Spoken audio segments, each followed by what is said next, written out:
70 billion. Yun ang halaga mga master ng total na loan na grant ni GSIS para sa kanyang 258,000 members na umutang sa pamamagitan ng GSIS MPL Flex. Ito po mismo ay na-flex ni GSIS sa kanila pong website.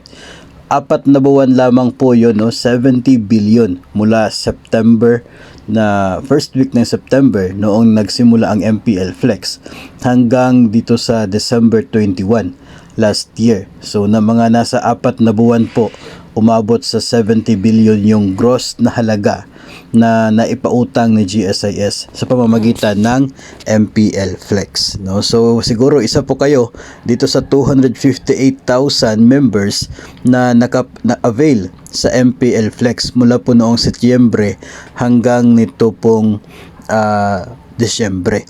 Sa 70 billion na yan mga master na gross amount na loan ay alam po natin 2% ang service fee na siya pong sinisingil ng GSIS. So siguro kayo na lamang po yung magkwenta magkano po yung naging service fee na kinita ni GSIS mula po sa 70 billion na gross loan amount na yan. No?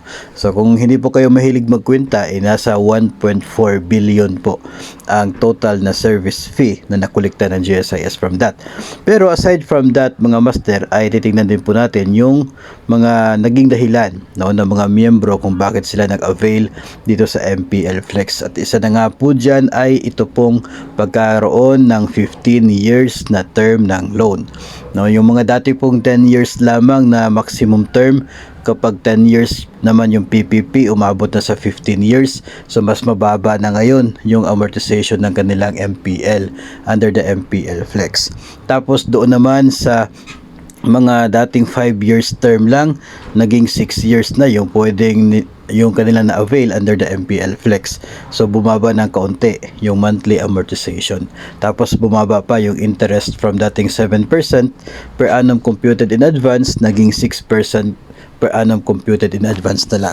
So parang ano lang, no, give and take na rin, no, yung nangyari dito. Pero siguro po sa ngayong taong 2024 ay mas malaki pa yung maging total na halaga na mapapautang ni GSIS through MPL Flex dahil na rin sa mas mahaba, no, kasi 12 months ngayong taon. Last year 4 months lang yung 70 billion na yan sa MPL Flex.